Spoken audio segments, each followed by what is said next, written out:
शरभंग ऋषि एक महान तपस्वी थे जिन्होंने अपने तपोबल से कई दिव्य लोक प्राप्त कर लिए थे। वे दक्षिण भारत के दंडकारण्य के वनों में रहते थे। तपस्या करते करते अब वे वृद्धावस्था में पहुंच गए थे। जब उनके शरीर के त्याग का समय निकट आ चुका था तभी उनकी श्री राम से भेंट हुई थी जिससे उनका जीवन सफल हो गया था। जब भगवान श्री राम अपने 14 वर्षों के वनवास में दंडकारण्य के वन में पहुंचे तो वे महर्षि अत्रि व माता अनुसुया के आश्रम गए।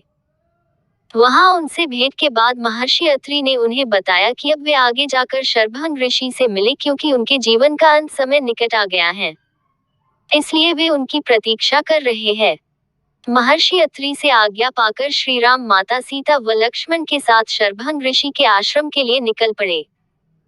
जब भगवान श्री राम शरभंग ऋषि के आश्रम के मार्ग पर थे तभी देवेंद्र आकाश मार्ग से अपने विमान में शरभंग ऋषि की कुटिया में पहुंचे व उन्हें बताया कि अब उनके प्राण त्यागने का समय आ चुका है, इसलिए वे उनके साथ इंद्रलोक चले। किंतु शरभंग ऋषि अपनी दिव्य दृष्टि से प्रभु श्री राम को अपने आश्रम की ओर आते देख चुके थे, इसलिए उन्होंने देवेंद्र के प्रस्ताव को ठुकरा दिया व कहा कि वे स्वयं अपनी इच्छा से अपने प्राणों को त्याग देंगे।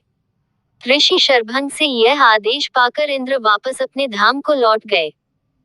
इसके बाद जब प्रभु श्री राम ऋषि शरभंग के आश्रम पहुंचे तो मानो एक भक्त का जीवन सफल हो गया।